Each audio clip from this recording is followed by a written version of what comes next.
Welcome to the Noclip podcast. This is the Noclip Crewcast. It's been a while since I posted. Sorry. It's episode 181. We're here to have some fun, just like the Boston Celtics just had with the Dallas Mavericks in Game 5, taking them all the way home. They lost in Boston. That's what they get for having Kyrie Irving and the flat Earth conspiracy that he likes to carry around with him. Congratulations to the Boston Celtics, Jason Tatum, Jaylen Brown. I like basketball. Frank, who's your favorite basketball player? Michael Jordan, just because the documentary was so good. Good pick. Yeah. Jeremy? Air Bud. My second question would be Air Bud. Okay, since Air Bud is taken, I'll go with Larry Bird. My mom told me a story that Larry Bird hit on her at a bar one time. So, it's not why I like him. I should be very clear. I just think that's a funny story. Imagine he was like a fucking 8-foot giant, I imagine. So it's a very fun. My mom was like 5 foot tall, so it's a funny image in my head. Just like, hey, Larry. Yeah, it was kind of like when Gandalf met the hobbits, I imagine. Was this before or after she met your dad? I hope before. I always assumed it was before. I never got a clear timeline on the chronology of these events. You might have to do your 23andMe and see if Larry Bird's somewhere up in the tree there for you. Dude, I would not be 5'9" if Larry Bird was my secret dad, all right? You didn't get the good genes. You didn't get the Bird genes. Yeah, that's what it is. Exactly. But you know who did get the Larry Bird genes? Our lovely Battle Pass holders who support all of the stuff that we do, and everyone else who's a patron for Noclip over at patreon.com/Noclip. If you'd like to join that group, you can do so. You support this 100% ad-free podcast. You fund our documentaries, get access to a bunch of stuff, bonuses, behind-the-scenes stuff, extra podcast episodes. You can get on the Discord, talk to us about gaming showcases, although the season's over, but we're always laughing it up about whatever Nintendo's showing off at a Nintendo Direct. And you can join the list of beautiful Battle Pass holders if you support at that tier, including Eamon Slattery, Harry Flanagan, Battle Royale Games, Arno, Richard Matherson, James Brown, Mark Rojas, Ryan Cobb, Tucker Morgan, Crimson Cyclist, sorry. I gave Crimson Cyclist a copy of Dragon Quest XI, so I should have got their name right. Sven Huster, Pez, Uint Nate, Tim Robinson, Forrest Pruitt, Jonathan Kremen, Eric Hamilton Schneider, Cameron Ladd. That's it? Oh, he That's said all it you normal. got? That's all I got for this week. Zachary Snader, Alex Sharp, Alex Goucher, George Sirkotis, Jacob Godserve, Tohir Tiliev, and Ritus. I'm losing it today. I can't read. You know why? Because it's 40, or it feels like 40 degrees Celsius outside for all my American friends. It's 104 degrees Fahrenheit, I believe. I am melting, as you could tell from whatever my hair is doing with its volume. There's strands I didn't know I had coming loose. Jesse looks That's like right. Cosmo Kramer today. Jeremy, that was good. I'm losing it. Oh my God, he's capturing the physicality of Cosmo Kramer. Don't ask me to go to the Laugh Factory. I'm not doing it again. It's been so long. Get over it. Not after last time. You may notice, by the way, that we're short a member. Jeremy's here. Well, see, I'm telling you, I'm losing it. Danny is not here. He is in Ireland with the Fam Jam, having a good time. Enjoying himself. I'm sure having a couple Guinness. I don't know. That's you drink those in Ireland, right? Yeah, I feel like Guinness is one of the few beer stereotypes where, like if you say Australian people drink Foster's, you're wrong and stupid. But, right. Guinness, they do drink Guinness, and it's better there. So, yeah. Hey, when you guys go to a bar, what's your go-to drink? Do you have, like, a thing, like you sit down at a bar, you don't know where you are, you're just like, you got to order something to seem cool? What do you get? To seem cool? Wait, is it to seem cool or because it's just our whatever you favorite want. drink? Whatever you want. Okay. Frank, what do you order? Usually I'll just get a vodka Red Bull. That's a solid choice. Yeah. I am an enjoyer of a good Pilsner. Not like a shitty, not like a corn beer like a Budweiser, but like a nice... No, you want a European wheat Pilsner. Yeah, like a nice bohemian, like a Czech Pilsner. You ever had one of those beers made by the monks? Yeah, like a Trappist monk beer. Yeah. Or like a, yeah. We used to carry those. I used to work at the liquor store here, and we carried these like huge like foot tall bottles of that beer. And it was always like these guys with really long beards that would come in and be like, do you have the trapeze? And they'd be wearing the cloaks. And I'd wonder if they made the beer. They looked like monks. I didn't know. Or they were like cosplaying, like they were so into Flemish ales that they got like the monk robe. This is beer nerd shit. I used to make beer, so I'm weirdly nerdy about beer. But people out there, if you're listening to this, try Flemish sour or try any sour beer. Do not get a kettle sour. That is my warning to you. Kettle sours are they taste like weird, like, you know how American chocolate has like gross stuff that tastes like vomit in it, and once you know it's horrible. I feel like kettle sours are the American chocolate of beer. You ever have a Ghost? Oh yeah, no, totally. Yeah. You like the salt? You're a salty guy? Dude, I'll drink a salt beer all day. Yeah. Absolutely. There was one of my favorite beers is have you ever had not like birch beer, like root beer, like the soda, but there's like a beer that is brewed with birch and it tastes like a Christmas tree. I've only had it Long Trail used to make it in New England. That sounds like a mistake. Like they were putting hops in there and they accidentally threw in like an unopened pine cone. And Yeah, like, yeah. This is okay. A leftover All Christmas right. tree. Yeah, I don't hate it. No, it's good. Yeah, dude. look at this. That actually looks delicious. Fun. Anyway. One last beer nerdery. If I recall correctly, I think it was like Magellan or something. But explorers used to have like brewers or beer masters. I don't know what the title position was.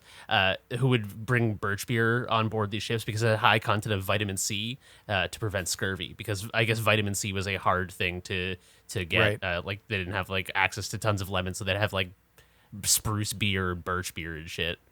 Man, thank goodness we don't have to worry about that kind of stuff anymore. It's like if you want orange juice, wherever you are, you can just go buy a big jug of it and not have to worry about getting scurvy anymore. When's the last time someone got scurvy? I don't know. It must have been, I don't know. It's got to be a super rare thing. It's like getting measles now. Actually, never mind. Never mind. The world doesn't look the same as it did 4 years ago, 5 years ago. Speaking of the world 5 years ago, how about the world 65 years ago? We're going to talk about some video games. It's probably more than 65 years now that I think about it. We're going to talk about some video games, some real fun new ones. One of the ones that the crew has been playing this week well, I haven't, but the other two have, Jeremy and Frank. And I saw when I was at PAX East this year, didn't get to meet the Gooner himself, Dave Oshry, but I know Frank did. And I played a demo there. It was really cool. Fallen Aces has launched in early access this week. Episode 1, right? Part 1? Yeah. What have you guys been thinking on it? Frank, what do you think? Yeah, so Fallen Aces is the newest game by New Blood Interactive. For broader context, New Blood Since Dusk is that incredible, I don't know, outsider, almost like Devolver Digital, that the gang of rogues making hardcore Doom-like sick first-person shooters, ultra kill of tons of amazing games. Fallen Aces is the newest game. This one feels more like an immersive sim. Yeah, it's very like, I don't know, BioShocky, Dick Tracy, like Prohibition era. I can't really point it, 30s, 40s. Everyone's walking around like they're a Batman goon. But what sets this game apart is it has like, I don't even know, it's like hand-drawn animation. It looks like a comic book coming to life. It looks so pretty. And so the first thing is out right now. It's episode 1, which is 6 levels.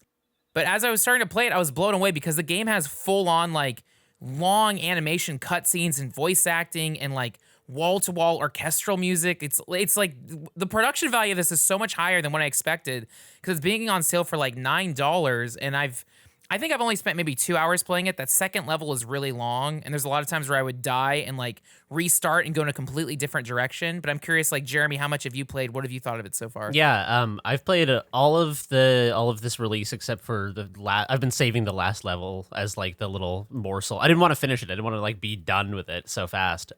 Yeah, I'm really enjoying it. It is very immersive simmy, but it also like the thing about playing old immersive sims sometimes is I try for a stealth playthrough and I'm very bad at stealth, and then you get caught and it's like, oh no, I have like 3 arrows and the guards have like a ton of health and they beat the shit out of me. The combat in this is actually very, very fun and good, and like it feels like you have a fair shot. In fact, I kind of wished I put it on hard actually. Okay. If you're about to play this and you have played a lot of shooters or immersive sims or like Dark Messiah, like first person like melee combat stuff, if you're comfortable with that, maybe give this a go on hard. I never play anything on hard because it always feels like it's balanced for regular, but But yeah, the combat is interesting. It's you end up meleeing a lot because when goons drop guns, they break a lot of the times in the process. So you pick up like a Tommy gun that some dude just dropped that you killed, and it's like splintered, and you kind of just have to beat people with it. But the combat is interesting where you wear people down until they get to kind of like a staggered, like a Sekiro staggered state, and they get like a little twirly above their head, and you can do finishers and stuff, which kind of, in like not old, but like Resident Evil 4 or 5 or whatever, where you do like the action melee input and it kind of knocks people back, like buys you a little bit of time. So yeah, there's kind of like there's an interesting amount of depth. I usually kind of, whenever I play a first-person melee game, like even something good like Oblivion, I'm always kind of like, this is like good enough. Like it's very rare that I play first-person melee combat, and I'm like, oh, this is actually fun and good, and feels like there's interesting depth and nuance here. But I found myself kind of just like doing again the Resident Evil thing where I save all of my ammo and bullets and stuff for the end of a level because I was just like punching and kicking my way through these levels. But yeah, it's really, really fun. I think the best part about Fallen Aces is just it has a very discernible, distinct flavor that it really delivers on. Like it is what it says on the outside of the package. It's like this, hard-boiled, comic-y, detective-y noir. The storytelling is perfectly like tonally appropriate for that. It's got kind of like the melodramatic, a little bit cheesy, but in a good way delivery. And yeah, it's fun. It really delivers on that feeling of being like a dude who beats up dumb goons. The last thing I have to mention is that the voice work for the goons themselves is so funny. I walked into a room and there were two goons kind of like conspiring in a secret back room, and one of them said, I think he said, "Man, I love hoiting people."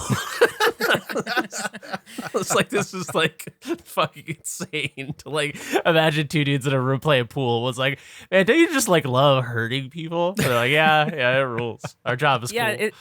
It's got very like Max Payne or like even Rockstar GTA 3. Just like it's genuinely funny. It's very good. And like even with the melee stuff, I really like about it is like one thing I've loved is like you'll find bottles and they stack and you smash them with a bottle, but then it breaks and then it's a glass edge of a bottle and it does more damage. And it's like, oh, this is so satisfying. So like when you're in the brawl, it's that very like sweaty, like you're picking up trash cans, throwing it at them. Sometimes enemies are throwing Molotov cocktails, and it's very impressive because enemies will catch on fire and it'll do this cool fire effect. And it's almost like that, almost like Duke Nukem 3D-ish, like kind of perspective where everyone is kind of facing you at all times. And like, I don't know, there's something really charming about it, but I just love how fast and fluid it is. And yeah, it's I think the environments themselves are very fun to explore because of course there's vents you can go through, there's notes, magazines you can pick up, there's a lot of like comic book, like literal comic books you can find and stuff in here.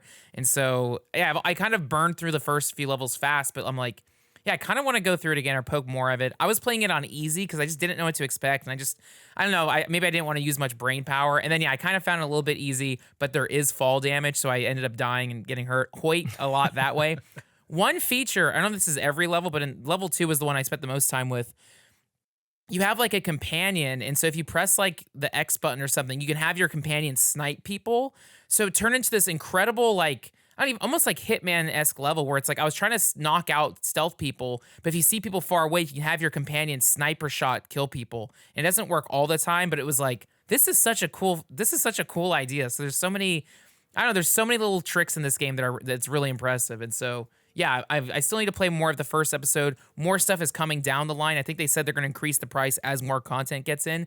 But for $9, this is like overwhelmingly impressive. And I think I didn't try it, but I saw that there is a Steam Deck control scheme with it too. So I do recommend it. Okay, nice. This is definitely something that I was interested in hearing your thoughts on, because when I played it at PAX, I didn't really get the chance to take it slow. I've heard this is Fallen Aces is very ImSim inspired, right? And it's kind of hard to play an ImSim when there's like 40 guys behind you waiting for their turn, right?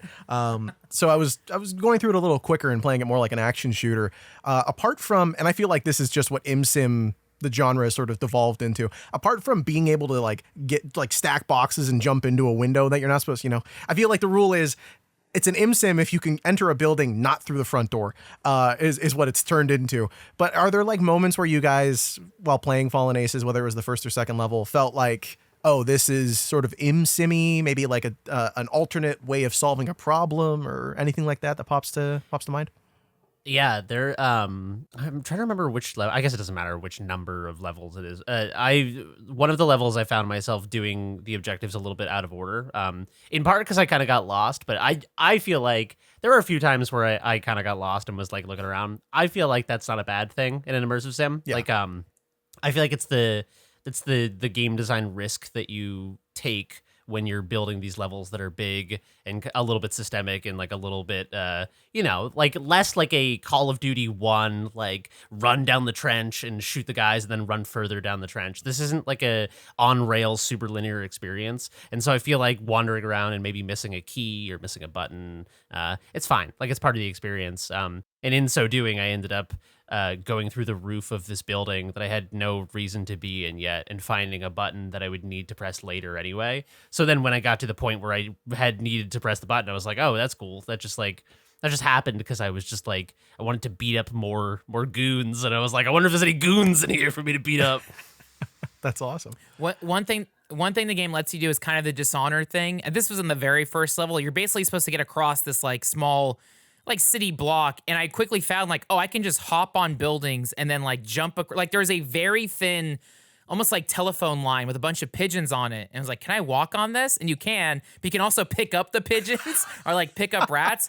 But then I was walking across and it's like, oh, you can kind of like jump across buildings, and then I saw a window and then I jumped into the window, and then that was a little secret area. Ooh. So it's like, oh, this is like it's dense with secrets and stuff. So that did charm me. And then that's what led to me in the second level dying, because I was jumping on top of buildings and I had no way to get down. And I was like, oh, crap. Well, and so I took a lot of damage. And then I guess the last little nugget detail is it does have painkillers like Max Pain that will give you a little stat boost. You can buy Coca-Colas from the vending machine that will like increase your health. So it's just, I love games that have interactivity. There are toilets. You can flush toilets. So that's like the number, like if a first-person shooter's got toilets, you got to be able to flush them. And one last detail, not to spoil everything, but it's fun to talk about it, is like I was getting into a flow at the first stage, like, oh, this is cool. I can beat people up with like bats or whatever. And then I was walking around the street just beating up people because I thought there were goons. But no, there's just civilians. Like, not everyone in the game is bad, but the game doesn't punish you.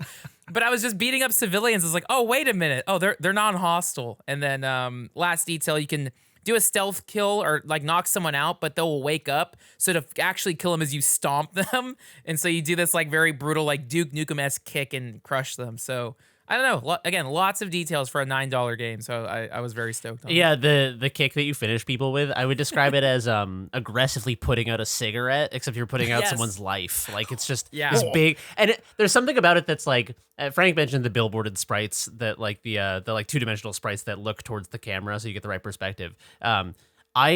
I kind of love, there's almost like a little bit of a scale mismatch, but like not in a bad way, in like a very good way, where when you stomp someone, they're like down on the ground and your big giant leg sprite is just like, it's so expressive and cartoony. And it just, I swear to God, like I played, over 3 hours of this because I'm almost done with it. And every single time I stomped someone out, I was like, damn, it's like weirdly satisfying to do. Especially, there's also something about like, how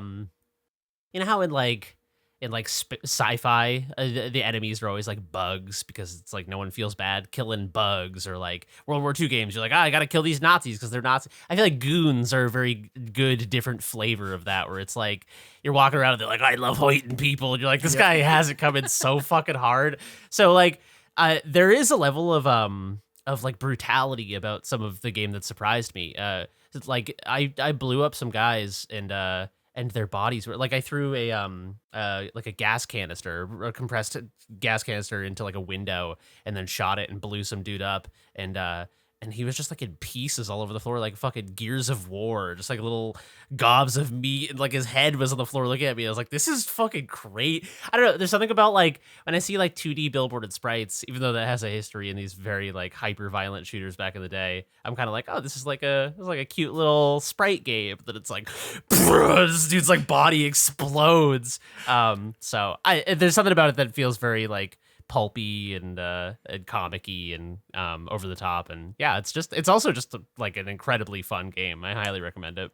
Nice. Yeah, it's very cartoony. Like Frank said, it's available now. You can pick it up for, what did you say, $9 US? I always have the Canuck prices here. Yeah, there's always like also like that Steam first week limited discount thing, but yeah, right now it's 24% off as of until for 2 days. So by the time this podcast is up, it might be up to $13, but it's a steal if you hack the server and listen early. No, yeah.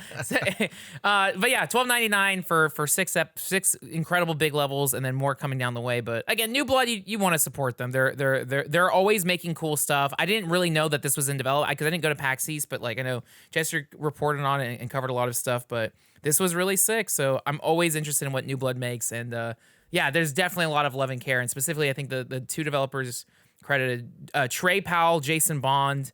And I'm sure a ton more QA and level designing stuff too. But yeah, incredible work from the sickos at New Blood. Yeah, congrats to them. 1,750 reviews on Steam, overwhelmingly positive. That's awesome. That's really, really cool to see on launch.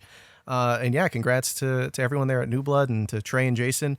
Best of luck in the future. I'm excited to see where this game goes. I picked it up myself actually earlier in the week, but I haven't had time to try it because I was too busy finishing Next Fest demos. And there were a lot. We talked about some of them last week. We may or may not have a video coming out soon on Noclip Crew with our thoughts on 10 of the best ones from the event. But I wanted to give a shout out to one that's not in that video and I played after we recorded it and we didn't get to talk about it last week. It's a game called Tormenture. This is a... I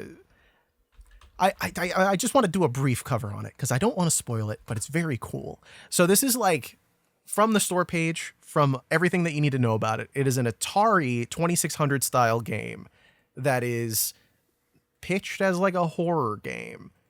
And I think that sort of thing has been done before. There's like a game called Faith, which is sort of in that Atari 2600 sort of look, or like MS-DOS or whatever. But this one's a lot more focused on horror games, like straight up like taking the act of playing an Atari 2600 game and making that a horror game. And I think it does this with like, you know how a lot of games lately for the last, I'd say 5-6 years, the ones that I tend to draw myself to the most are like Metroid Brainias, I think I called them, or like Animal Well, that sort of thing, Tunic, stuff where like maybe there's a manual in the game, maybe there's like a sort of cryptic world you have to discover the truth of. And I think Tormenture is that kind of game. It's taking the impossible to decipher at first glance without the manual Atari 2600 game and making that indecipherable gameplay like the point, you know, to figure out what's going on, to parse the random noises that they call speech that the characters make in the game. It's played from the perspective of, yeah, just a 2D flat screen, but something fucked up is happening. It's a little crazy. It's like, whoa, there's more game. And when you see the more, it's really cool. I don't want to say anything more than that, but it's definitely worth checking out if you like horror games, if you like games that like make you legitimately learn the rules of this world and figure out like what's going on. Yeah, I couldn't stop thinking about it. I'm mad it's not in the video because I played it so late, but just check it out. Look at the Steam store page. If the demo's still available, let me look. I don't think it is, but if it is, you got to check it out. It is. It's on Steam. It's still available, yeah. Download it. This is cool. How long is the demo, or how like, because I'm curious like how much of the game it kind of spoils and if I should just wait to play it. It really comes down to how good you are at solving puzzles for the length. There's a couple of them where I was like walking around for 5 minutes because I didn't know what was going on, but I just wasn't parsing what it was saying. It took me about half an hour with all that time wasting. It gets to the thing that makes you go like, oh shit, I need to play this pretty quickly. So I don't want to give it away because you can just go play the demo. 5 minutes in, you'll know. And when you see it, you're like, okay, I need this right now. This is really cool. So yeah, just give it a shot. Very cool game. Jesse, have you played any of the Faith games? I haven't. Have you? I have dabbled a little bit. I own them, and kind of they're one of those games that it's like, some dark and stormy Halloween. I'll fire them up and play them. But they're very cool. The thing that I like about them is that it's an era of games that I have no nostalgia for. The era of games that it's evoking.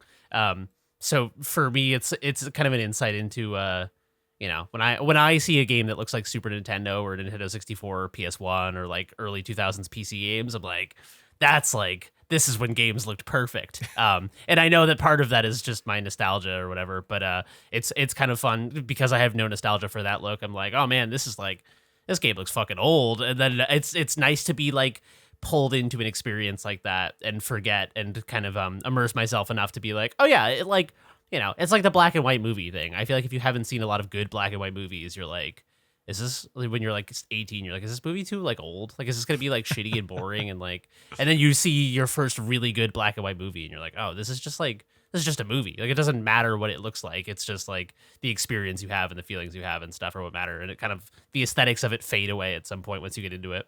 Yeah, I wish that was still the case. I feel like even when I was in elementary school, which was a long time ago now, 12 years, it wasn't that, or no, I guess it'll be 16 years. 16 years is a long time. So 12, I'm a baby. No, 16. I'm a little older than that. We were watching 12 Angry Men. I don't know why they got a bunch of 8th graders to watch 12 Angry Men. That was maybe a bad idea.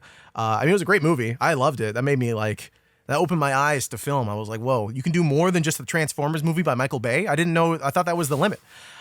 So we watched it and I loved it. And there's a handful of kids that enjoyed it. But man, a lot of them were like, I can't watch this. This is in black and white. I'm like, dude, it's just colors. It's okay. The movie's good. Watch the movie. People are weird. Like you don't watch a movie and you're like, whoa, look at all that red on screen. You know what I mean? Like no one's experience of movie. It is like, I get it. Like I enjoy color. I like color in movies is nice. And like when you go back and watch like, when you watch like isolated, that's a funny ass sentence. I like colors in movies. Colors is like, kind of crazy, man. Colors go kind of hard. Red, dude. green, blue. But when you see some of Hitchcock's like Technicolor films and films from like the Technicolor era, it does, when you see color doing something different, it does like enhance the experience. But like, I've never seen a good black and white movie, but like, if that was in color, it would have been way better. It would have been way better. Yeah. Or even like Technicolor, I think was doing a lot more with the color as like a tool for the story, where I feel like now it's just so granted, right? You just assume if the movie you're going to watch is going to be in color. If anything, it's a shock when you see something like The Lighthouse that's in black and white, right? So you go back and watch Technicolor films, like you watch The Wizard of Oz. I think it was one of the first ones, right? You're like, wow, like for them, color was a big deal. So they that was the highlight of the movie. That was a big moment when you see that reveal when Dorothy walks through the door to I almost called it Never Everland. What's it called? Neverland Ranch. Oz?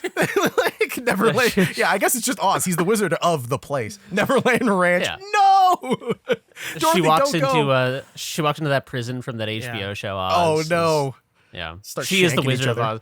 Is there? I've never seen Oz. I always like to imagine that in the hardcore prison show Oz on HBO, that there's a guy in the prison who's like, yeah, I'm the wizard here.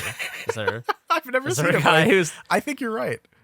I don't want to see it because if there's not a Wizard of Oz in the prison in Oz, I'm gonna be really disappointed. You're like 3 seasons in, like, where is he? Where's the? Dude, I'm just waiting for that wizard. I can't wait. Dude, he's gonna show up any minute. Where's the Munchkin scene? I keep getting told about this. There's no music in this. Thought it was a musical. The Tin Man hasn't showed up yet. Anyway. Okay, last thing about Oz. I want a version. This is a project I'm going to work on if I ever win the lottery. I'm going to quit my career and make a remake of Oz, having never seen the show Oz, but it's going to be like a Wizard of Oz in prison, like there's like the Tin Man. He's like, I can get you anything you need. I can get razors in here if you need to make a shiv, Not to reveal my Family Guy pilled brain, but there's a bit that they do where they talk about Oz being a musical, and it's just a bunch of guys, or what is it? They say, I know what they do in those showers. I've seen Oz, and it just cuts to a bunch of guys in the showers dancing around. Scrub, scrub here, scrub, scrub there. Whether you're white or bronze. So that's what it is. All right, so I got beat by Family Guy, but you know what? I'm fine with that. That happens a lot. Funnier East Coast man. Apologies. He's from Boston, isn't he? I feel like he would be. Yeah, he is. Yeah? Okay, he's a very, very New Englandy dude, yeah. There you go. I feel like I should know that as a Family Guy head. Anyway, Tormenture. Check it out on Steam. The demo's still available. Hopefully it is when you're listening to this. I forgot what we were talking about. I don't know how we got here.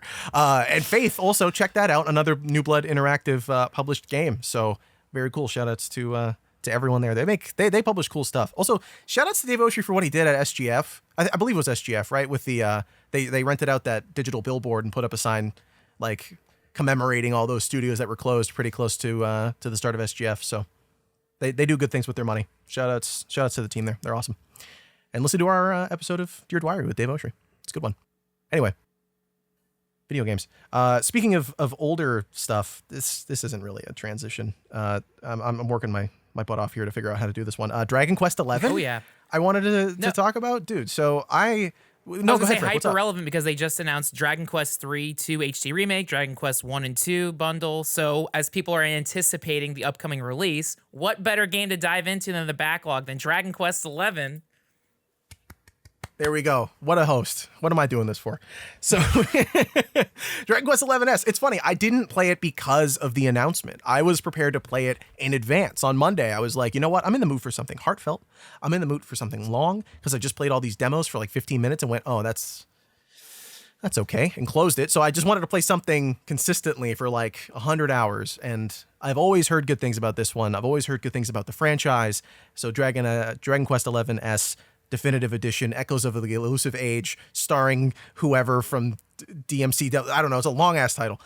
It's a really fun game. I'm only a couple hours in, so I can't make any definitive statements on it. But just right away, you feel this like sense of JRPG joy. Like it's just so joyful. And I'm a guy whose JRPG experience is like Final Fantasy and not the fun ones. Like I love Final Fantasy 15. I think that is a great game, despite the fact that it's exhausting to play. 16, same deal. I love that game. I get it. I wouldn't, if I wasn't who I am, that would probably be hard to play, but I have fun with it.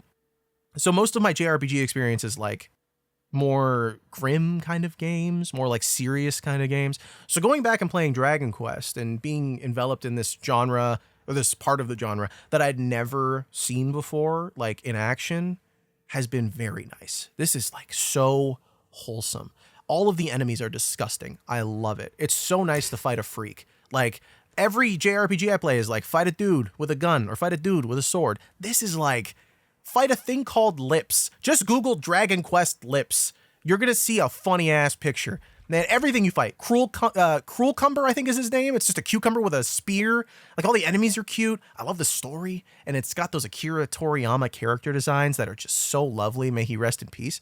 Like, what a cool video game. Do you guys have any experience with the Dragon Quest series at all? Yeah, or I played Frank? Dragon Quest 8 on PS2 like a decade ago, and that was my first exposure to Dragon Quest. And I think it was the same thing where it was like kind of a summer game. I think I was working like a brutal I was doing like teaching summer camps for kids, and it was like a very exhausting job. And so I just need something charming and sunny to play, and that was that. And I would also listen to like audiobooks and podcasts while playing it. Dragon Quest 11, I got into during quarantine. I think I played like the first 8 hours and then kind of just like parked it. But then I do want to go back to it. But yeah, like those games, what I really like, the most unique thing about it is it has like the numbers are squashed, where it's like most RPGs, it's like you do 11,000 HP, blah, blah, blah. Dragon Quest, it's like you do 11 damage, and that's like half their health is gone. And there's something so like charming and small and sweet, even though the games are long, whatever, but it's like, it's very like pure and basic, but in such a way that's so earnest and endearing and sweet and cute. And I don't know, it's very like core, but it's done perfectly. Yeah, I know, It's Jeremy, funny you you've bring been up like, Dragon Quest. oh, sorry, I was going to say, you've been getting into JRPGs this year. Have you touched the series at all, or the last couple of years? Yeah, so I like grew up playing a bunch of JRPGs and then kind of had like a cool period with them. So I've been getting back into them. The only Dragon Quest game I've ever played was Dragon Quest 7. I think it was maybe the only PlayStation 1 game I owned, and played it on my PS2 and had bought like a PS1 memory card for it. And I've since been I was literally doing research like 4 nights ago about which Dragon Quest game I should play. So it's funny you bring this up, because 11 comes up a lot as one of the strongest contenders, especially if you're like new to the series. But I guess 7 is like the worst one to play if you're like, not because it's a bad game, but because it's like, I remember as a kid, I think it's like the first 3 hours of the game, there's no combat. You're just walking around and like talking to people in your little village and like solving just like ordinary mundane shit and kind of hanging out. And then you get into the first like combat encounter 3 hours in, which is an insane feeling as a kid who's, usually at a JRPG, you fire it up and it's like, I'm the protagonist. And then instantly it's like, oh no, a battle's happening. 20 seconds in and it's kind of the tutorial battle. I was like, is there is there any combat in this game? Like, I've been playing this game. 3 hours is a long time, especially as a kid for like, there was combat on the back of the box. Did someone swap the disc for something? Like, what's happening? So I think I played maybe 20 or 30 hours of it, but it's a very, very long and intense Dragon Quest. So I kind of want to give another one a shot. 8 and 11 both seemed like strong candidates, as well as I think like 5 and 6 maybe are really popular ones. Would you guys have any recommendations for where to start with Dragon Quest? I don't know, 11. Yeah, I'm liking it so far. I guess 11. Yeah. I really liked 8, but it's hard to. I mean, I don't know. I feel like nothing in the story of it sticks out because I feel like it's all the same kind of JRPG tropes. So I just remember really liking it, but I feel like 11 because number 8, I think the only way to play it is PS2 or emulation, whereas 11 is on everything. Yeah. I think so. Like probably the best way to play it maybe would be Steam or Steam Deck because I like playing JRPGs like as like a bedtime manga basically. I've been playing Octopath Traveler 2 that way. So yeah, probably 11. So here's the interesting thing that Jesse can get into is like I have 11 on PS4, but 11S has all these extra features. Like the number one thing is 11. I don't know. I think it was like a legal issue or something. The soundtrack is MIDI. Like they couldn't get like an orchestral soundtrack. Whereas 11S, they like made a deal and now it's actual instruments on the soundtrack. I think 11S also has like increased battle speed. You can also flip between like 3D and classic 2D sprites. I can't remember what all the what makes the S special. So I imagine like that's the ultimate one to play. I'm kind of That's what the S stands for. Special. I'm stuck on 11, the PS4 version, because I put like 12 hours into it, and it's like, well, I'm not gonna. Oh God, it's the sunk cost fallacy or whatever. But it's not bad. But I would say like Dragon Quest 11S, if that's on Steam, maybe is the way to go. But yeah, I know there's like enhancements. Yeah, that's the one I've been playing is 11S. Let me get the full title because it's ridiculously long on Steam. Dragon Quest 11. Echoes of an Elusive Age Definitive. No, it's Dragon Quest 11S Echoes of an Elusive Age Definitive Edition. That really rolls thank you, Square Enix. Yeah, right. You could just put that one. Put that one on my forehead. And on Steam right now, it's 40% off. It's $24. So Dragon Quest, dude, 11. Are you kidding? Yeah. I bought it 2 days ago. So that's what happened is I'm getting a refund. No, they announced it. So I guess now I can talk about it. The last like embargo thing from Summer Games Fest was I got to play Dragon Quest 3. Even that has a weird title. Dragon Quest 3 2D HD remake, which is whatever. But that it looks cool and like that one I'm excited for because that one they're doing the Octopath Traveler art style where it's like Square's new thing where it's this insane. I think Jeremy described it. Everything looks like a diorama. It's so pretty. It's where it's. I don't even know. I have no idea how you describe the graphics of it, but it's like everything is 2D, but everything's got like magic glitter or spark. It's just it looks so good and there's depth to it. And so I'm really interested in Dragon Quest 3. But yeah, so I don't know. I like all these games. They're really cute and fun. But yeah, I don't have the S version, so I don't know. Oh, the other one I will say. My favorite Dragon Quest game of all time is the Musou game. So they did Dragon Quest Heroes, and I got the Platinum Trophy in that. I grinded that forever. I love that game so much. I've yet to play Dragon Quest Heroes 2. And then there's also Dragon Quest Builders, which is actually like a very fun... like honestly, that new Zelda game that got announced where Zelda's like dropping tables and crap everywhere. I feel like that's very similar to what Dragon Quest Builders is. Because it's all the Minecraft stuff where you're crafting stuff for a village, but you go out into the world to fight monsters and craft stuff, and it's like so I don't know all the Dragon Quest offshoots. Maybe it is just carried by the incredible art style. And then the last Dragon Quest experience, which I haven't done, but I'm interested to research. I found out in Japan there is a Dragon Quest Island, and it's basically like an entire theme park where you have like in Universal Studios, in the Nintendo Land, you can get like these Mario wristbands where you can interact. But in the Dragon Quest Island, it's basically like an AR game where you run around this island and do stuff. And there's I haven't looked into it, but like I just heard about that, and now I'm like, what the hell is the Dragon Quest Island? I got to go. So that's awesome. We got to send you back. I would need you to film your time. Show us the real Dragon Quest. Take us on the adventure. No, you getting to play Dragon Quest 3 HD is really exciting because that one to me it's interesting because like I love what that team has done. The team doing the HD 2D games for Square Enix, I believe, is Team Asano. They did Triangle Strategy, they did Octopath Traveler 2, and now they're doing Dragon Quest 3 HD. I think what they're doing with that art style is really cool because it's not just like pixel art is bad. I think embracing the like visual style of pixel art as an art style on its own is obviously something the indie space has been embracing. Some bigger developers are starting to do more of it, but they've found a good middle ground, I think, for people who, and I think this goes back to what we were saying about the black and white stuff, people who can't really get into pixel art, but can get into games that have like particle effects and like lighting and like normal maps. They don't know what that's called.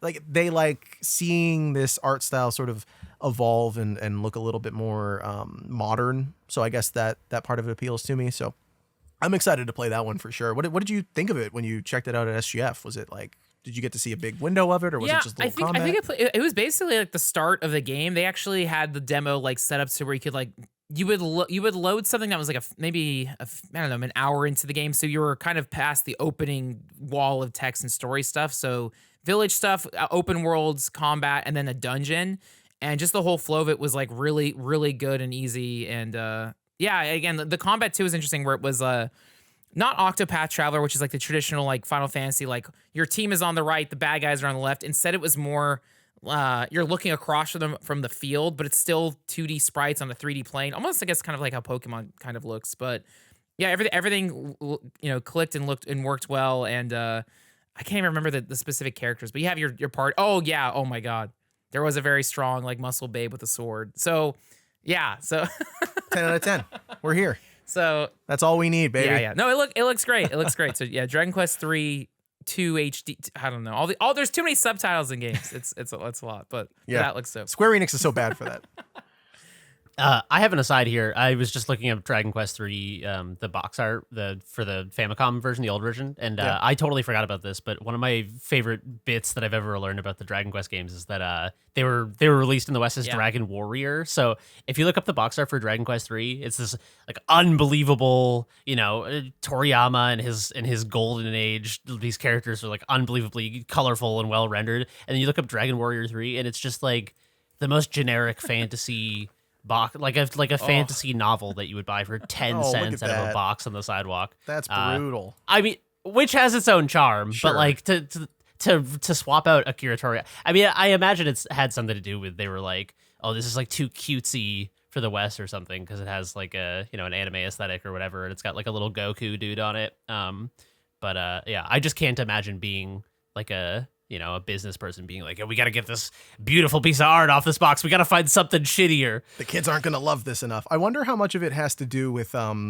know in the 90s or whenever they started porting over the Dragon Quest games, there was a board game called Dragon Quest, which I think they had to rebrand because of that, which is funny to think about. And then if you look at the cover for the Dragon Quest game, it kind of looks like the cover for the Dragon Warrior NES game. I don't know what they were doing over there at Square Legal before they became Square Enix. It does. Yeah, because the Dragon Quest board game has kind of a like a D&D monster manual look to it. Yeah. Interesting. Legal's not going to be happy more about research to be done. Yes. I'll report back with more Dragon Quest 11S, Echoes of an Elusive Age, Definitive Edition HD, upscaled on my Steam Deck. Check it out. I don't know, whatever. Like Frank said, it's on Steam. It's on a discount, 40% off. You could pick it up on sale, unlike me, stupid dum-dum. Anyway, going back to games from years past, I wanted to hear more about this because I have not played it, and I really need to, because everyone said it's good. And what game of the year? Jeff Keighley said it was good. Sekiro, Shadows Die Twice. Is that the full title? Is that wrong? I believe that is correct. Yeah, no, beautiful. I believe that is correct. Jeremy, you've been going back to that one, completing your run-through. How's it been?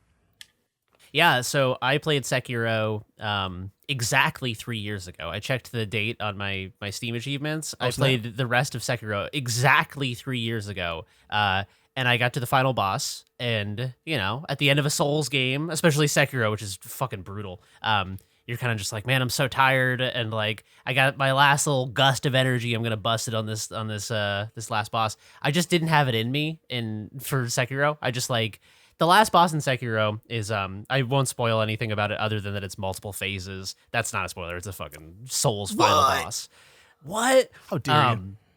So, yeah, I got to the last boss and kind of did like the first phase. And then I was like, oh my God, there's so many phases left and I am out of healing items and I'm getting owned and I'm so tired. I will put this down and I will come back to it. And then I never did. And 3 years went by, and I never beat the last Sekiro boss. So the other day I was doing a little prototype in Unity, and I wanted to get some reference for how like a good third-person camera controller feels. So I was like, I'll download Sekiro. It's a pretty small file size. It's like, just pop it on, and I know I'll get my ass kicked because it's the last boss, and I don't have it. Like, I'm not gonna go run back in the game to refamiliarize myself with the mechanics. I'll just play the last boss, right?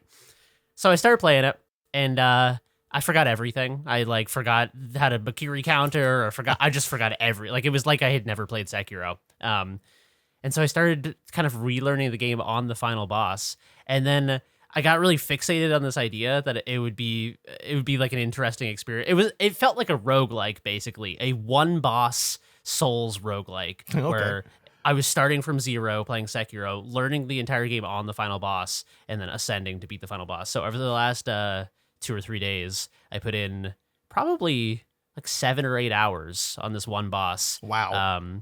Because I had to like learn the game again. So like this is a boss. If you go to the YouTube comments for like a playthrough of this boss fight or the music for the boss fight or whatever, everyone in the comments is like, "Oh, just spent 5 hours, finally did it. I can't believe it." Oh my God.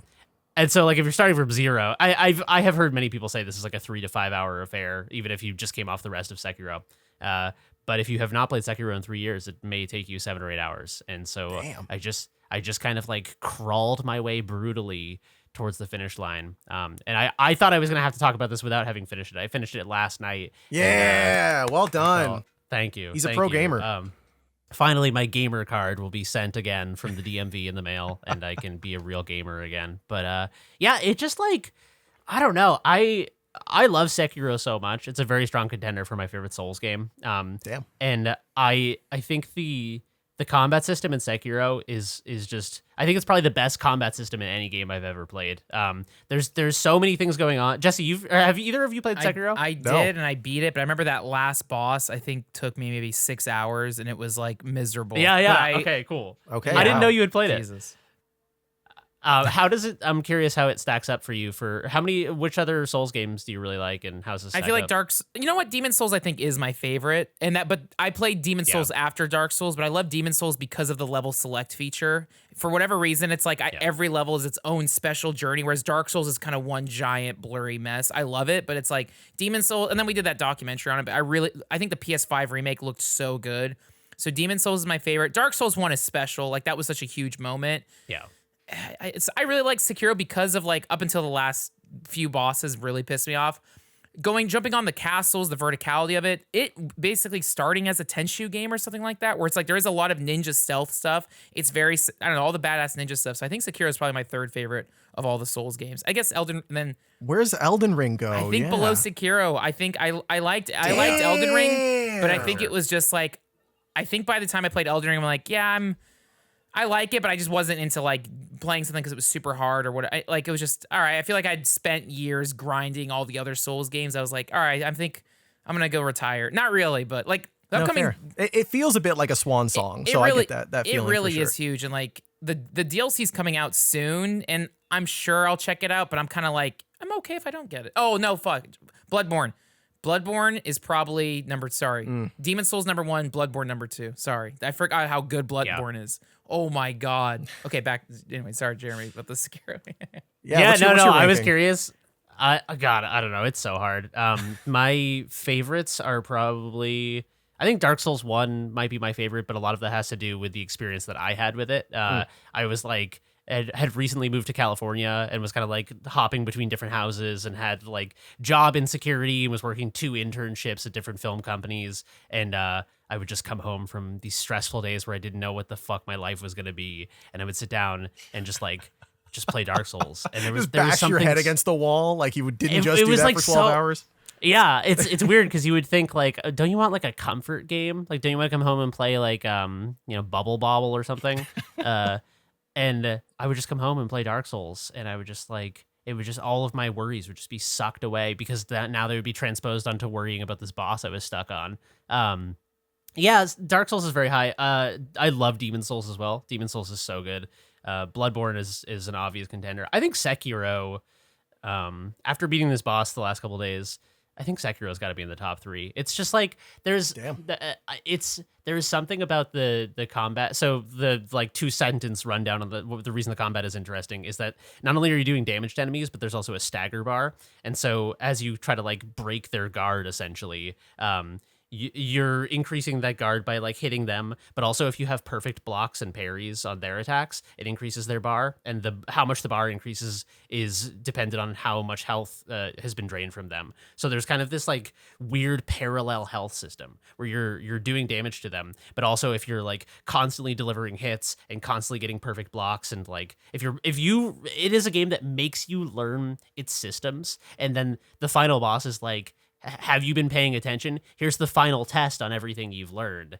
And it just, I don't know, it just feels like it's like Souls games are fun because they're so expressive, and you get to the hard boss fight and you're like, all right, I'm a little stuck. Is this when I'm finally going to get the spell that does this, or like, enchant my sword or whatever? Sekiro is just like, just sit down and do it. Like there's nowhere to hide. There's nowhere to run. You just do it and do it and do it until you learn the steps of the dance. And, on hour like 6 of doing this boss fight, when I was about to break through the first 2 phases, they were taking me like 30% as long as they had before. And it's just this feeling of mastery where like phase 1 I would clear and the boss would have 2/3 of his health bar left. And it's so satisfying to walk into the final boss of a game and just know exactly what he's going to do, like Neo in the Matrix at the end. And you're just like throwing up perfect guards and like, yeah, it's so reactive. Like the first time I did that first phase, I was so on my heels and getting chased around. And then by the end, I'm just completely dominating and just like hit him until I know the thing that's coming that I have to block that, hit him. And just like, yeah, I don't know. I don't know if I've ever had a feeling of mastery like that in a game before. It's kind of an incredible feat. And, I hope they make another. I don't know. I don't need Sekiro 2. I just hope they make another game with that combat system. I also did want to add that monkey boss you fight, I think is one of the best bosses. There's like this I've seen that. This rabid gorilla. That was the coolest design I think of all those games. I remember that Phase fight 2 specifically. of that crazy reveal. Even leading up to it, you're fighting these like insane rabid. It's like that movie Congo. You're fighting these rabid monkeys in the jungle. Like that level. Like hearing Jeremy talk about, it's like, crap, I kind of want to replay Sekiro. It's been so long. It's so good. And we might have to do a Sekiro pod. I might go play that soon too. Oh my god, can we pitch that? That'd be fun. I'm down, because the idea of Let us just know in playing the comments. Sekiro, playing summer game, the Sekiro summer, whatever. Playing Sekiro just up until the monkey boss. I don't need to fight the other guy. I've already beaten him. I got the trophy to prove it, but I want to fight that monkey again because it's tight. Anyways. Yeah. It's such a good game, man. I highly recommend. Even if you're out there and you've heard Sekiro is too hard, or you're not into like parrying in Souls games or whatever, I'd recommend just giving it a shot. I think it's both harder than people give it credit for and not as hard. I think it is incredibly difficult but very attainable. It has like you have to pay attention to it. It's not one of those games. I feel like this is the last thing I'll say about Sekiro. I have a weird relationship with games sometimes where I feel like I'm good enough at just kind of brute forcing them that I can get through them without fully learning their systems. And so I talked about this with Unsighted, where Unsighted was a game that I really, really liked, but I feel like I didn't really have any mastery of its combat systems until the final boss of Unsighted. And then the final boss of Unsighted was such a steep ramp up in difficulty from the rest of the game that I just had to sit there and like, it felt like I was relearning the combat in Unsighted for the first time on the final boss, because it was the first time the game really held my feet to the fire. It was like, do you understand this? Because if you don't, you'll die here. And that was kind of like that. Unsighted on the last boss went from like a 7.5 or an 8 to like a 9 something for me, because it was like, it just was like, do you want to finish this game or not? Well, you better sit down and pay attention to what's happening. And it forces it to click. And I feel like Sekiro is the same thing, where you can't just go away and grind out levels or whatever, increase your stats. You just have to sit there and you have to like really understand the design intention of every single boss. And it's I don't know. It's just like, it's very rare that a game is just like, if you don't get this, you will be stuck here forever and never progress in this game. And there's something special about having it click with you. Damn. Well put. I'm excited to check it out now. I've always heard really good things, and you guys have really hyped me up. I always heard it was like too tough. So you making it sound like it's less too tough and more like it wants you to really get involved with it and like learn what's going on. It reminds me of, and I think this is obvious, I think they say it on the Steam page, but Nine Souls, that kind of like immediate, just do the counter, do the parry. As soon as you learn these moves, it's not so much of just learning how to get away from what they're doing. It's learning how to interact with what they're doing. It's not so much, or like Bloodborne kind of does that too with the rally system, how you have to sort of get in there to heal yourself or using the guns to stop enemy attacks. It's less avoidance and more still interacting with attacks as they come towards you. I think that's like when combat starts to feel really like engaging to me, is when being attacked is not something to be afraid of. It's something to almost encourage, so you get something out of it. Dude, if I honestly, I think a lot of people say Bloodborne is their favorite Souls game. I think Sekiro is probably the closest of any other Souls game to Bloodborne. It feels the closest to me because it is exactly what you're saying. It's like because when I started doing this boss fight again, I was kind of on my heels and like trying to be evasive like Dark Souls and get in and get little hits and then back off. And what the game is trying to tell you is like, you want to be like one of the tooltips is like that shinobi warriors were infamous for just like peppering their enemies with blows and being like totally unrelenting. And what it's saying to you is like, you're a shinobi warrior, you need to be doing that. So if you're not playing aggressively, these fights are going to take a long time and you're going to get like your ass kicked in the long run. But if you're up there and you're fearless and you're like, I mean, that's how you learn, right? You just throw yourself in and do your best. And you're like, wow, I got my ass kicked. I need to remember next time that when he does this thing, that can't be blocked, or I need to jump, or I need to dodge roll or whatever. But you're just like staying in the fray, just staying in like a blender of swords until you know exactly where the swords are coming from. And it's just like, it just makes you feel, it's the craziest feeling of flow I've ever had in a game. Yep. It's when you become an anime character, when you're just like, yes, literally, just stopping all the sword slashes. It feels like you are Neo in a way that I've never felt before. It's so good. It's awesome. Check it out. It's on Steam. It's on Xbox. It's on PlayStation. It's on the new consoles, the old ones. It's on Google Stadia. If you still have access to those servers, you can play it on there. Why not? Speaking of this technical mastery, I have gone back to Street Fighter 6. I've been playing it for the last 2 weeks. I cannot tell you how much I love this game still to this day. I'm a master rank DJ. Don't look me up. Don't check my MR. Don't check my win rate. It's not that good anymore. But like, this is the first time I've played a fighting game for longer than the initial sort of launch period. I think I played Street Fighter 6 for probably 3 or 4 months after launch pretty consistently. I went from like bronze all the way to master. So I did the whole climb. I never went in training mode. I always learned online. So it's funny because I'm thinking about Sekiro, right? And how it's sort of like encouraging your opponent, sort of trying to get them to do something so they mess up so you can hit them. Very Street Fighter-like. Very like, that's what fighting games are all about, right? Is like the mind games. So it's cool that Sekiro has that sort of mind game thing. With NPCs, like just with enemies that aren't human players. But anyway, Street Fighter 6. It has been very interesting to go back to a fighting game after such a long period of time because the meta game has shifted so much. So Street Fighter 6, when it launched, was it 2022 now at this point? I feel like it was because I think we're on year 2. And that was such a, year 2. So, 23, sorry. That was last year in June. What is time even? So when I played it and I got all my time in, I was like, this is good. I love it. I'm going to put it down. I can't keep playing this game anymore. I finished it. I beat it. I got the master rank. Coming back to it, players, the metagame has shifted so much. There's so much like new tech with different characters. Like there's Luke now, or not Luke. There's always Luke. There's Ed, there's Aki, there's Rashid. And now they have this new character that they're adding in the new season pass coming out soon. M. Bison, classic Street Fighter character, finally making his return. Frank, did you get to play? I think you said in the SGF video you got to play some of them. I got up. I was most excited for like the Terry and the SNK characters coming to season 2, but that they weren't playable. But M. Bison was, and I love that they have his traditional. He has this new weird outfit, but they had his traditional like commander outfit. And Bison played really cool. The craziest thing is they changed his like. I would call it the scissor kick. He does this like double front flip like kick attack.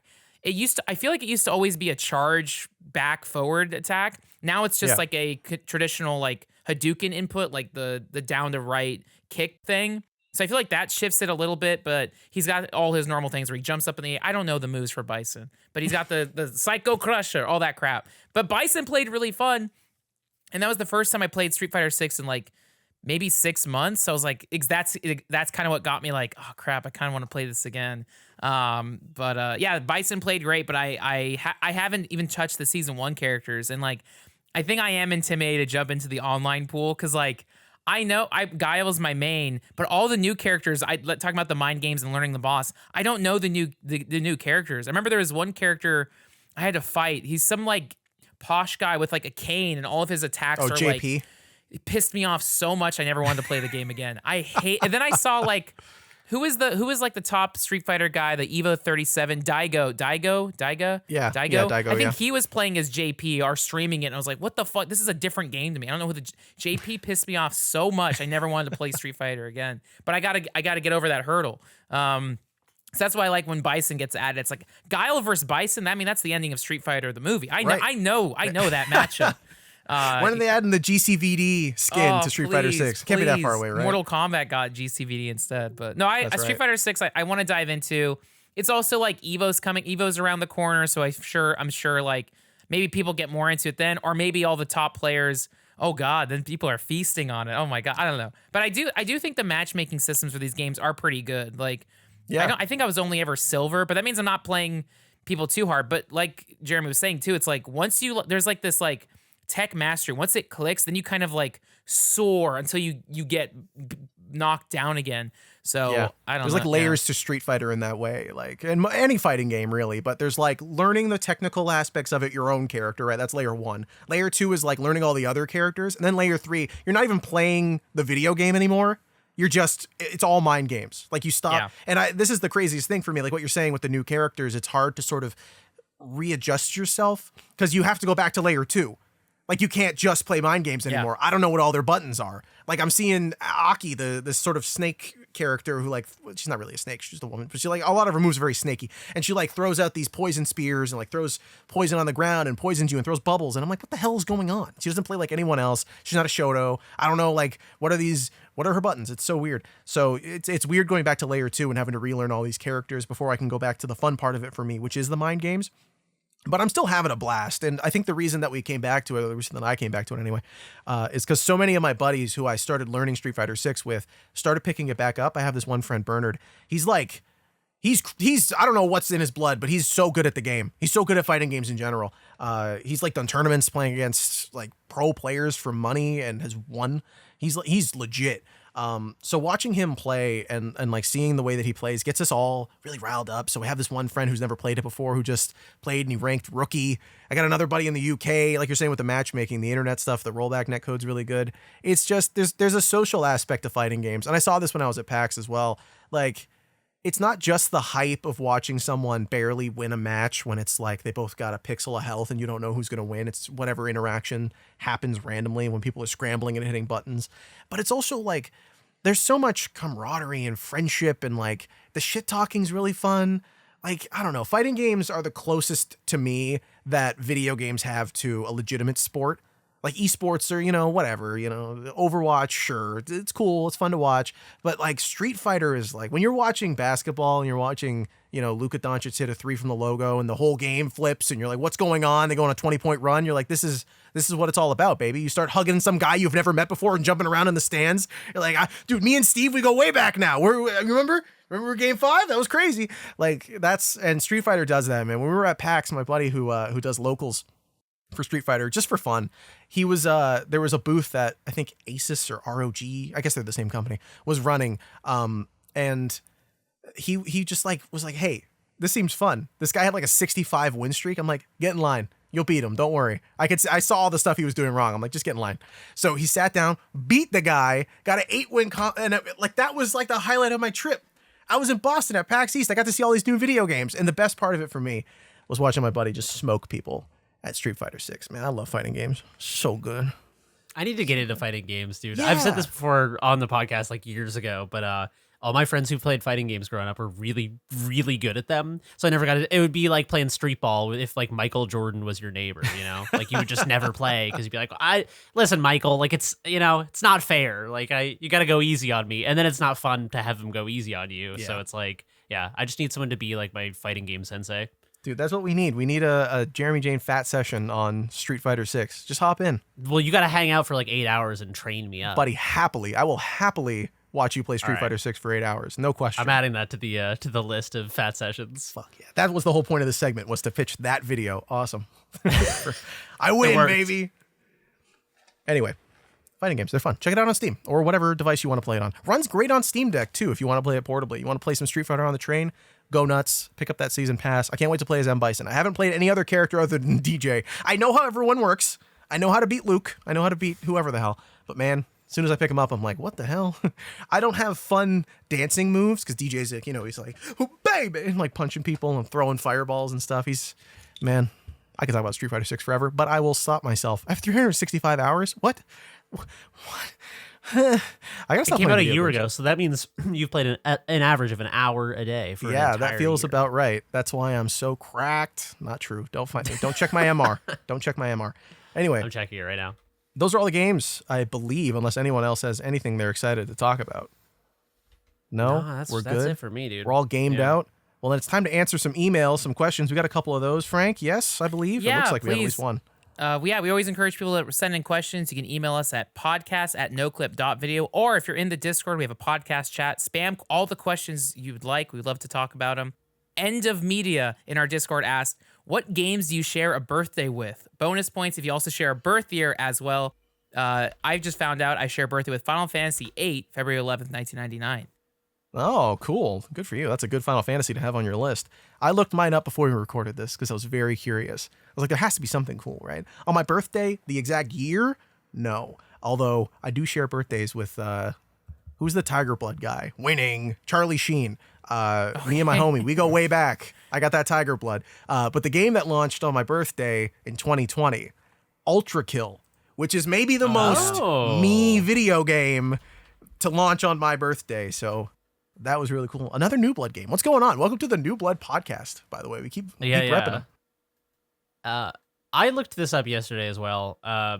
I kind of got nothing, man. Nothing on my birthday is Christmas, so I feel like it's a weird game. It's a weird day to release a game. Movies are a little different. I feel like movies. Well, I come out mean, on based Christmas on what I've heard, I think The Lord came out on your birthday. Pretty sure Jesus that's true. came out on your birthday. I'm sure the only video game that matters, Jesus Christ. I did see on other years, Super Fire Pro Wrestling 2 was released on Super Nintendo. That's pretty cool. That'd be a good Christmas gift. I guess you couldn't go out and buy a game on Christmas. And then there was another one that I thought, Shin Megami Tensei Devil Summoner looked pretty cool for Sega Saturn as well, 1995. But Christmas, not a big. Chameleon Twist 2 for N64. Never mind, we're so back. Never mind, it's a big day. Frank, what about you? What'd you find? So there's one game that is like very on brand. Hypnospace Outlaw came out March 12th, 2019. And so like we've had Jay Tholen on the podcast. They are working on their new one, Dreamscape, Dream Settler.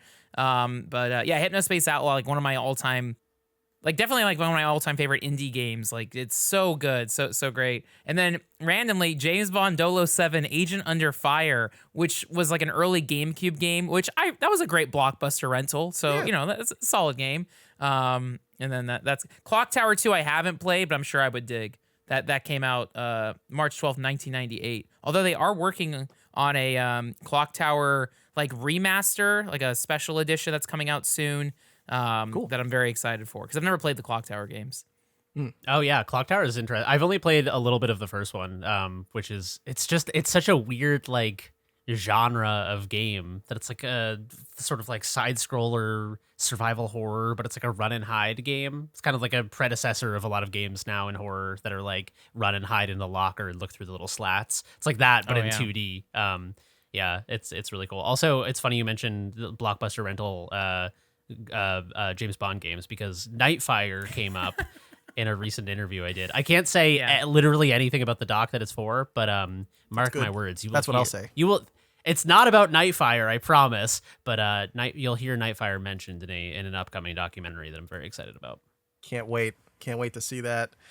Yeah, those 007 games are weird. It's weird how there's so many of them and yet they all kind of blur together, like except GoldenEye. GoldenEye is like the standout. That is true. That is the standout. It's oh man, what a weird game. It is funny because I was thinking about this when I was looking up Nightfire stuff. Is that because I was so young, I was like young enough to fall for the exact thing that they're doing with branded games, which is like, I liked GoldenEye. That was a James Bond game. I bet this other James Bond game that's made by totally different people will be equally as good. And then you get Nightfire, and you're like, this is okay, I guess. I don't know. Like, even as like a fucking whatever 11-year-old, you're like, something's not quite as good about this. Tomorrow Never Dies is like the worst crime because that was the James in terms of the films. That was the one that came out right after GoldenEye. But I think like EA made it or something. But it's like it's a crappy third-person shooter. Like it's not even a first-person shooter. Tomorrow Never Dies sucks so much. Whereas like World Is Not Enough was like at least they made it a first-person shooter. Like at least, but like man, what a swerve. What a God. I don't know. That'd be a fun. I don't know if it would be like a video or a stream fun the or word like whatever, but just like exploring like all the different Yeah. Bond games or something one day. Yeah, ranking all the 007 games. Like because they also even did like not a remake, although they tried to pitch it as that. They did like 007 GoldenEye Reloaded or something back in like 2008. Oh yeah, that was like a 360 game where you replay the levels of GoldenEye, but you're like not a robot, but you're like a double agent. I don't know. It has such an insane idea, but they basically just took GoldenEye 07 but made it Call of Duty. I don't know. I've always wanted to play that, and I know it's on 360, but yeah, the world of 007 games. Yeah, I don't know. Did they even still do them? I know they did Quantum of Solace. That was a while ago, but I don't know what. Yeah, what was the last James Bond video game? Isn't IO Interactive doing a new 007 Oh, that's video it. You're game? right. Oh, that's yeah, good. They're gonna right. kill it. That's gonna be the best one. Oh the my Hitman god. Studio making a 007 game. Oh That's my like a God. match made in heaven. Yeah, the last game that I can find that came out is 007 Legends in 2012. It's got Is that Daniel the Wii U Craig game?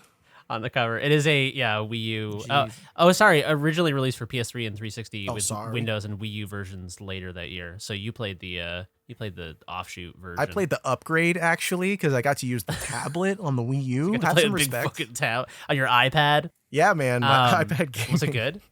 Was the game No. any good? I didn't play it. I'm just aware of it. I think I did a video Well, with someone on it. It got a 3 out of 10 from Eurogamer. So What do they know? Yeah, that's true. Although, hold the phone. Hold on. It got a 7 out of 10 from IT News Africa. So Wow. Okay, there you go. I just want to say 1.5 stars on XPlay, 7 out of 10 from IT News Africa. The jury's still out on this one. That's gratitude. Thank you Yeah, it so is. much for sending us a copy. They're like, please don't stop sending copies of games to IT News Africa. Oh my god. I want to. We will increase the Metascore. See, I wanna that's like preface- I support that. That's great. That's good manners, you know? Like Yeah, exactly. Fuck journalism. Just like sometimes you just got to be grateful for a free Daniel Craig video game. You know. I gotta follow up my reaction, by the way, to being upset about Eurogamer. The joke was, it's funny they gave the 3 out of 10 to that. I am not one of those people who's irrationally upset by a review of Elden Ring: Shadow of the Erdtree. Just to be clear, I'm not a freak. Did they give it a bad review or something?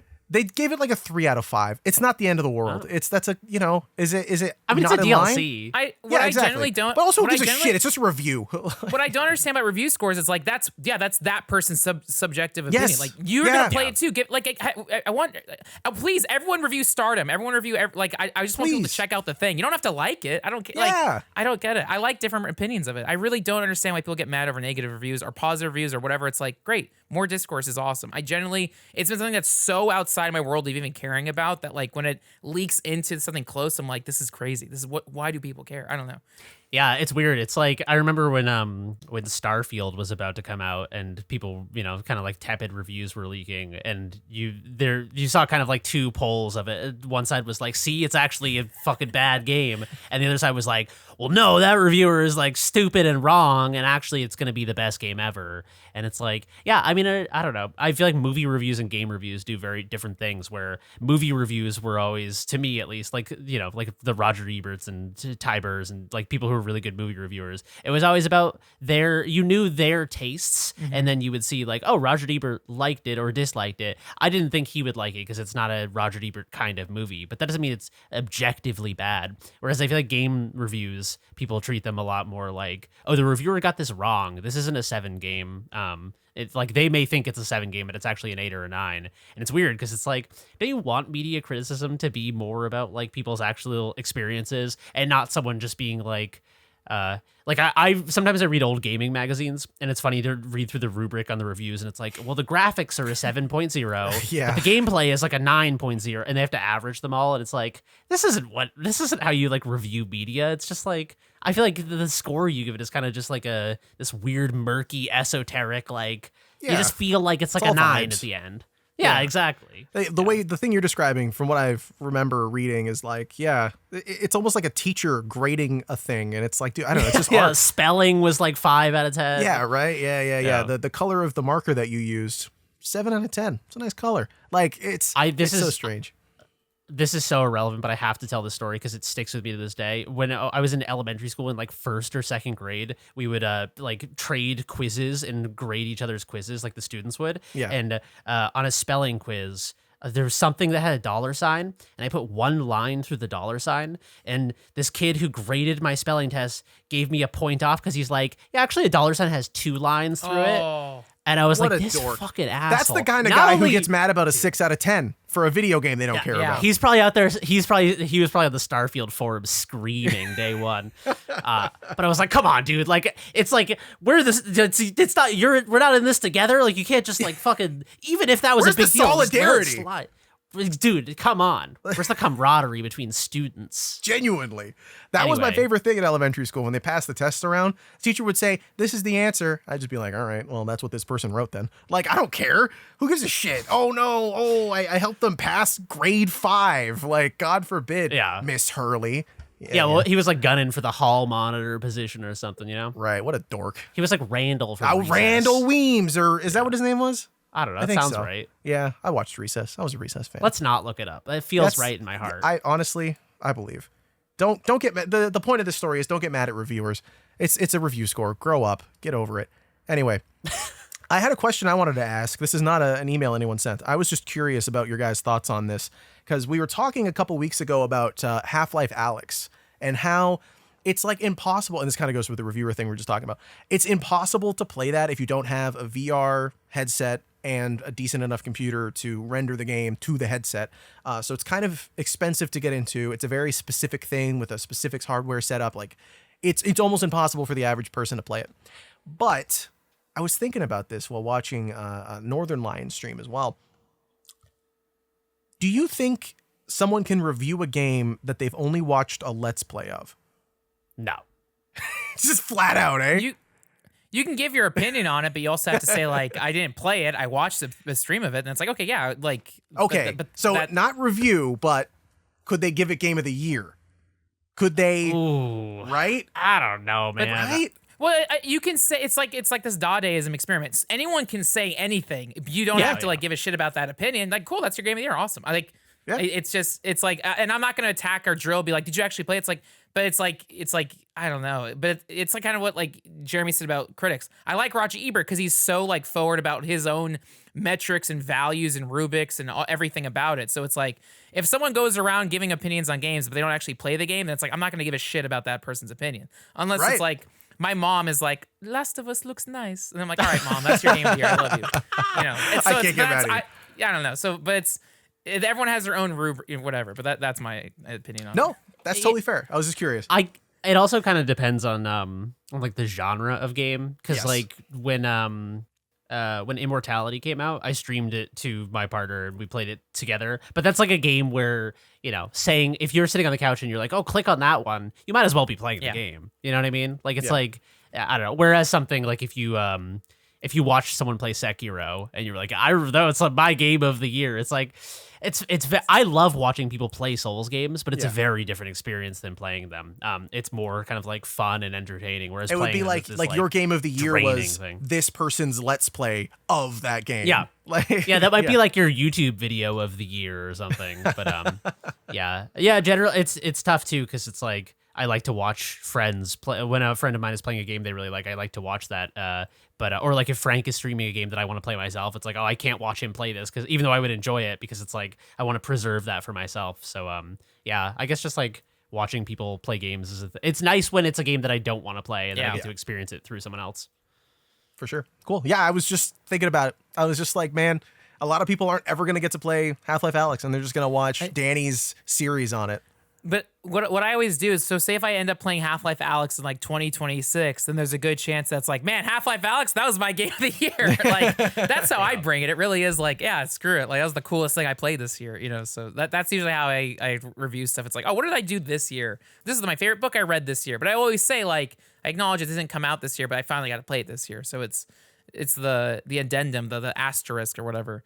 But No, But then there's makes also sense. people who can't play games or accessibility stuff. So it's like that's why it's like I'm opening to hearing or reading anything. But again, going back to like people getting mad about an Elden Ring thing, it's like it's just I don't know. It's I think people just need to spend more time being open to like other ideas and not setting up weird like boundaries or rules or anything like that. Like Yeah. it's just such a weird world. It's such a weird world. It is. Yeah.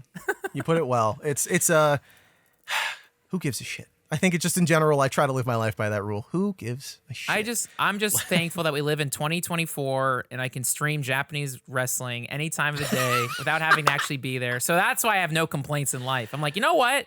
I can watch all this. I'm happy. That's right. That's the beauty of the future, and we're living in it. It's summer of games. It never ends. We're keeping it alive here on Noclip. Thank you so much for listening and being here on the podcast just to go over the games that we covered today. Fallen Aces, Sekiro, Dragon Quest XI-S, I'm not saying the whole title, Tormenture, download the demo, it's on Steam still, hopefully when you're listening to this, Street Fighter 6, and Faith and other games we briefly spoke about. There's a lot of stuff. You were here for the whole episode, if you're here. Yeah, I had a blast. Thank you guys for being here. Danny will be back next week, potentially. He's still out. He's going to be next week doing more documentary work. Speaking of, we've got tons of stuff going in the background, tons of stuff that's like 90-ish% of the way there that we're hopefully going to get out soon to everyone. We've got that doc. We've talked about that, right? Do I have to bleep that? I can't remember. I think we talked about it. Okay. Teased it heavily on the podcast. If we haven't, I'll bleep what I just said. I'll go back and check. But yeah, we've got tons of stuff coming up soon. We've got tons of stuff that's out. If you're a Dear Dwyery fan, saying that name is so hard for me. I always go into like baby mode. Like Dear Dwyery, if you're a Dear Dwyery fan. Episode 4, if you're waiting for it, that's on me. It's on me. I was very busy preparing wedding stuff. Getting married very soon. Next month, we're doing like the legal part of it. Thank you. We got our license. It was great. I showed up and we needed 2 pieces of ID. I didn't have my passport. Oh, sorry, babe. I forgot my passport. Guess we can't get married. Sorry, sir. You can't be in love without your proper documentation. That's right. If the government can't verify this, then you're not legally in love. You just kind of like her a lot. So yeah, we're doing that next month, and I was busy getting that all done. So apologies. It'll be up soon. Episode 4 with one of the lead developers on Pacific Drive, and then we've got other episodes coming in the near future. But if you want to watch new Noclip stuff right now, Frank's SGF video is live. You can watch that, see his experience, hang out with Jason Schreier, talking to Dave Oshry, the gooner of all gooners. Also, we gotta save the word goon. I like goon as like a name for bad guys. I'm glad we're bringing that back. Although gooner is also funny in other ways. That video is fantastic, by the way, Frank. Well done. We need to send you to more places. No, put you on the road more. Yeah. No, I love that, man. It's even stuff I'm talking about in therapy. It's like I love doing Noclip. I love Twitch streaming, but it's like I am sick of working in front of screens. Like I need to see. I am someone like that's something that got completely lost and screwed up through quarantine, which I also hated because it just reinforced all of my like hikikomori habits of like I don't leave my room. I like it here. I got everything, but I thrive when I'm in with people because it's like then it turns into like entertaining or making people laugh, whatever. So it's like I'm very confident in front of a camera talking to people. So it's like I'm very happy to do more stuff like that. Like I want to do that. Thankfully, it's like we kind of have something we're planning to do soon. But it's like, yeah, I'd love to do more stuff like that. So all of the positive comments were very encouraging, and I felt very, very proud. And again, like I said it forward, like, hey, thank you, Danny, for like sending me to go in his place.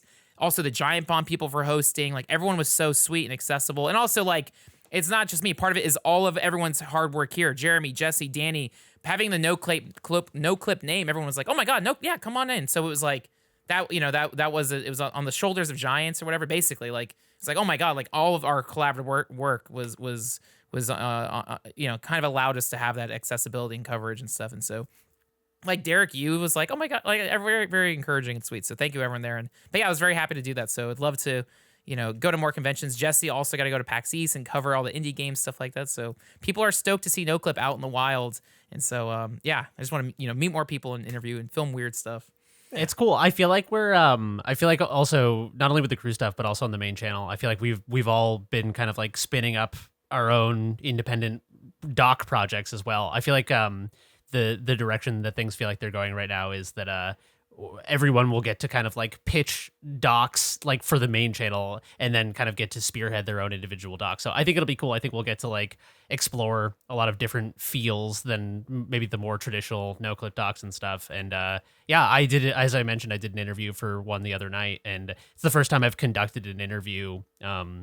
Probably, I think since the Death's Door one, maybe I might have done one in the interim. I can't remember, but it was cool. It's like, yeah, I don't know. Sometimes when I do the crew stuff, it's fun to just go into a research hole and then emerge and have like this, deliver all the information in like 10 minutes about Heroes of Might and Magic and the entire history. But I found that this recent interview I did, because it felt very important to me, I really wanted to prepare for it. I did so much research, and then instead of at the end having to write like a VO and be like, and this happened, and then this happened, and I just got to like talk to someone who was there for these events and just get to pick their brain about it. And it was like a very fun, like organic and more social way to express like the depth of passion for a thing, and the research you've done is just to kind of like be like, holy shit, dude, you were there when all this happened. Tell me about it. So I feel like I found like a new love for conducting interviews. So I think it'll be cool to see, what everyone is cooking up with their respective documentaries and launch a new era of Noclip or whatever. Hell yeah. It's great to see everyone doing their own stuff. And I mean, I've been doing, I don't think we've announced what I'm working on. We did. We referenced it. Perhaps we made a link at some point in the past to what I'm working on. No, we've awakened the information. I fucked up the name of the game. New Zelda game, by the way, looks cool. Anyway, yeah, we're doing a lot of cool stuff here. So thank you for all your support at patreon.com/noclip. You can keep doing that. If you're not already, you know where to go. We already mentioned the link. You can do cool stuff like give us money, and also check out all the stuff that we've put on our Patreon, behind the scenes stuff, Funder documentaries. You know the deal. You're at the end of the podcast. If you don't know the deal at this point, thank you for being here anyway. Also, by the way, I wanted to mention Jeremy's Fat Session on Paper Mario. Lovely time to have on in the background. You have this like... Oh, thank you. Did you have this like... I don't know how to describe it. American David Attenborough way of talking about these video games while you're playing them. Like you're taking me on a fucking journey, and all the voices you're doing for all the... it's so good. There's so many time sigs, there's a couple time sigs that people have put for the video, where you can like jump ahead and see a bit, and the part where you have the little pig things and they break out of the... It's so fucking funny. I was legitimately upset. That wasn't like me playing it up for a video. That was like 6.5 hours in to an experience, and I was like, I just sat there in silence. There's like 20 seconds of dead air while I process the tragedy that had happened to my little pigs. You're like, no. Like you were like there was like an angry no, and then like a sad, dejected no. Yeah, those are really fun. I love doing the Fat Sessions, man. It's very heartening to see people enjoy them. So thank you. That means a lot to me. Yeah, we do cool stuff here. Anyway, thank you so much for listening. Follow us on Twitter at NoClipVideo, at Danny O'Dwyer to see what's going on. He's in Ireland. He's posting cool stuff, meals. At Frank Howley, at Jeremy B. Jane, at Garasha. I'm out there as well. Check me out. Yeah, that's the episode. Thank you so much for being here. What are you guys doing for the rest of the week? Jeremy, what's your week look like? Oh, I'm editing the shit out of this documentary I'm working on. Cooking up some stuff. Yeah, I'm very excited about it. It's by far my favorite, like most exciting interview I've conducted, I'm pretty sure.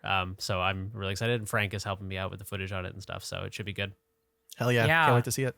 No, it's been like yeah, well, I'll be excited to talk about when we can talk about it, but it's been a fun project to get into. I don't know. I crashed on my bike yesterday, not hardcore, but now like the left side of my butt is like very like sore, but I'm going to try. So now I'm like, can I still ride my bike? Am I sore? But maybe I generally just need to like lie in bed and not push myself or just take it easy. But this weekend, at least in the US, is the new Yorgos Lanthimos movie Kinds of Kindness. Oh, that's out this weekend? Yeah, so I'm going to take my mom, and we're going to go see that, and I'm sure it'll be very vile and cerebral and crazy. You're going to take your mom to see the new Yorgos Lanthimos movie? My mom just Did you take her to see the last one? I did not. I saw Poor Things by myself. That movie was 70% sex scenes. But you know what? Cassie watched that on the plane when we were going to Boston. Oh my God. That was funny. That was maybe No, I think it was on the way to Alberta. It doesn't matter. Like, It was so... She was halfway through. She was like, oops, and closed the iPad. I was like, yep.